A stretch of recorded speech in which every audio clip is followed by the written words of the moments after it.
Olá, meus caros, tudo bem com vocês? Na aula de hoje nós trabalharemos a disciplina de literatura e daremos início à discussão do livro As Cores da Escravidão, essa obra aqui, que será trabalhada e discutida ao longo do segundo bimestre.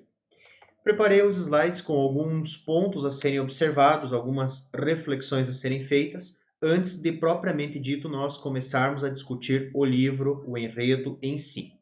Bom, vamos então lá para a nossa apresentação. Alguns elementos pré-textuais, ou seja, alguns elementos a serem observados antes de nós propriamente dito olharmos o texto, o enredo. Primeiro deles, o que a imagem sugere? O que essa imagem de capa sugere? O que ela lembra? O que ela evoca ao pensamento de vocês? Segundo, o que o título sugere? Então, mesmo não havendo feito a leitura do texto em si, da obra em si, o que é que esse título sugere? O que é que ele aponta? O que é que ele traz à mente? A imagem remete a qual período histórico? Apenas um período histórico passado ou podemos encontrar representação num período histórico atual dessa imagem? O título remete a qual período histórico? E a mesma pergunta. Isso remete apenas ao passado ou encontra pontos na atualidade em que possa ser ancorado, a que possa estar ligado? Título e imagem dialogam, ou seja, as cores da escravidão, parte verbal, parte escrita, dialoga, encontra referência na imagem? Sim, não? Se encontra, qual? Se não encontra, por quê? Tá? Seriam assuntos diferentes, seriam abordagens diferentes? É importante que vocês façam essa reflexão anterior à leitura, justamente porque é a partir dessa reflexão que nós começaremos a ter noções do texto. E a partir do momento que nós fizermos de fato a leitura, algumas dessas informações iniciais serão confirmadas e outras refutadas, rejeitadas. No entanto, é importante que você faça essa reflexão ou essa introdução primeiro ao texto, justamente para entender ou para imaginar possíveis abordagens, ok? Bom, próxima tela nós temos um pouquinho sobre a autora. Quem é a autora? Ieda de Oliveira é uma escritora, pesquisadora e compositora. Ela tem pós-doutorado em análise do discurso, é doutora em letras, mestre em letras, especialista em literatura infantil e juvenil. Observem ali o seguinte, essa especialização dela em literatura infantil e juvenil agrega qualidades para o texto, já que ela tem esse conhecimento aprofundado, já que ela tem essa abordagem mais elaborada, nós podemos esperar um texto, então, com algumas determinadas ou algumas qualidades. Ela é conferencista, né? Ou seja, ministra cursos, palestras, conferências, etc. Participou de eventos em vários países, vocês têm ali listados quais são. Ganhou diversos prêmios e possui 26 livros, 26 obras publicadas. Tá? Então, observem ali que a bagagem da autora é uma bagagem significativa, é bastante grande. E isso vai fazer com que o texto dela ganhe uma importância também bastante significativa. Na sequência, vocês terão ali um breve vídeo com uma entrevista concedida pela autora, ok? Observem o vídeo e aí na sequência nós comentaremos alguns aspectos. E a gente segue falando sobre a obra do livro do mês. Aqui no estúdio nós estamos recebendo a escritora, compositora e pesquisadora Ieda de Oliveira, autora da obra As Cores da Escravidão. Seja muito bem-vinda ao PFTV. Ieda, As Cores da Escravidão é uma história baseada no sonho do Tonho, esse personagem principal, uma história que fala aí sobre exploração do trabalho infantil, mas também fala sobre amizade, sobre sonhos. Nos conte um pouco mais sobre essa história. Na realidade, esse personagem, como se eu te retirasse esse personagem de um documento do Ministério Público. Foi a partir de um documento da Pastoral da Terra, que chegou às minhas mãos e que me emocionou demais, de um depoimento de uma criança, de um adolescente de 17 anos que foi libertado de uma fazenda, fazenda Volkswagen, entre Santana do Araguaia e Redenção, e ele então conta o que ele viu ali.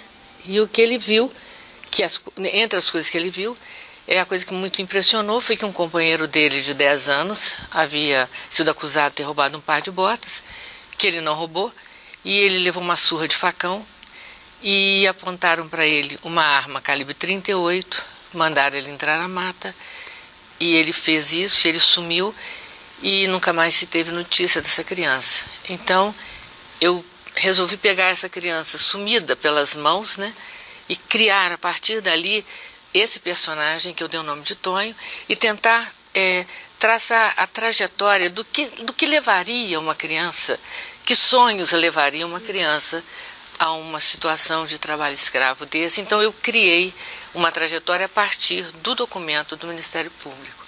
Agora, assim como nessa obra que traz um tema real, né, pro livro, você já publicou 25 livros, você também traz nessas outras obras esses temas reais? Eu sempre procuro, no meu trabalho como um todo, falar de assuntos que sejam relevantes, assuntos que possam contribuir de alguma forma para abrir portas da percepção para o leitor.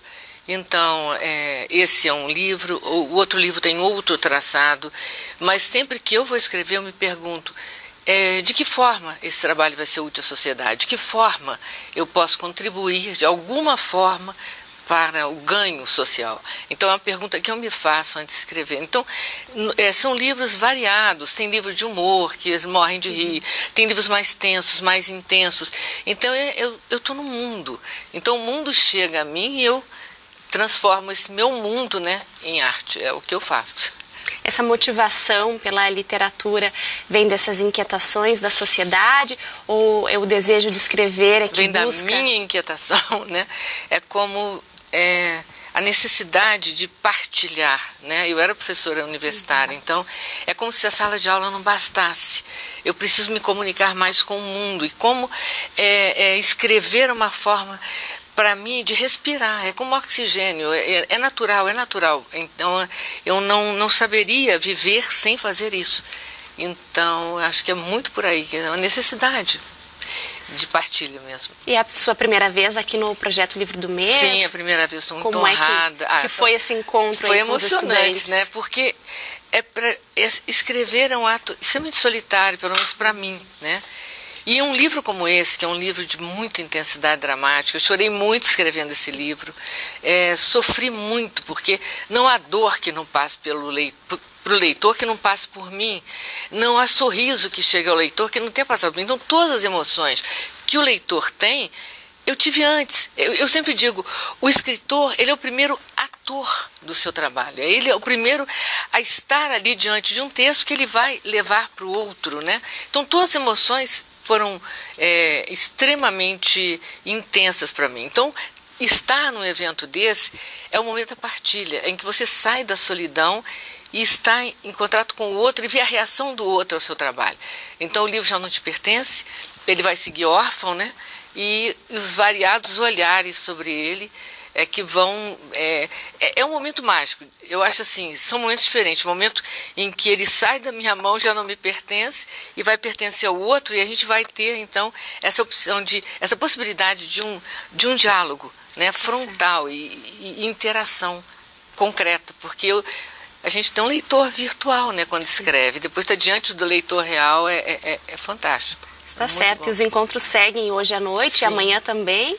Eu agradeço a tua participação muito aqui obrigada a você e um bom trabalho aí com os estudantes. Tá bom, muito obrigada. Obrigada. Ok, pessoas? Então esse foi o vídeo, né, da autora. 2 pontos ali a serem observados. O primeiro deles, quando ela cita a questão da emoção. Então observem que é natural que o autor ele não seja uma pessoa de pedra, vamos chamar assim, né?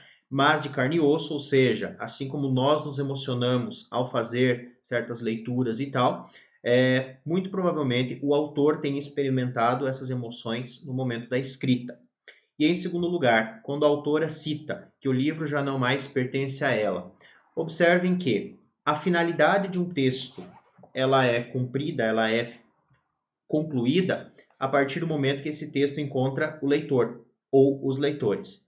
Então, ao dizer que o texto não pertence mais a ela, não significa que ela deixa de ter um nome atrelado ao livro, mas sim de que, a partir do momento que ela compôs, que ela publicou o livro passa a ter ficar, entre aspas, vagando, até encontrar o leitor, até encontrar os leitores, que darão a significação necessária a essa obra, ok? E é justamente esse o propósito nosso.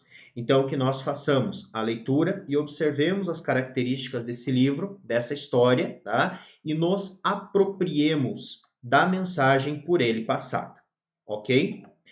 Na sequência, nós temos ali alguns fatos históricos que estarão ligados, pensando especificamente no título, né? As cores da escravidão. E aí eu trago dois fatos bastante de grande relevância. O primeiro deles sobre a escravidão no Brasil, tá? Vocês sabem, conhecem, já estudaram que o Brasil experimentou um período de escravidão, tá? E esse período ele foi finalizado, vamos chamar assim, através da Lei Áurea, assinada pela Princesa Isabel em 13 de maio de 1888. E ao lado vocês têm ali uma cópia, né?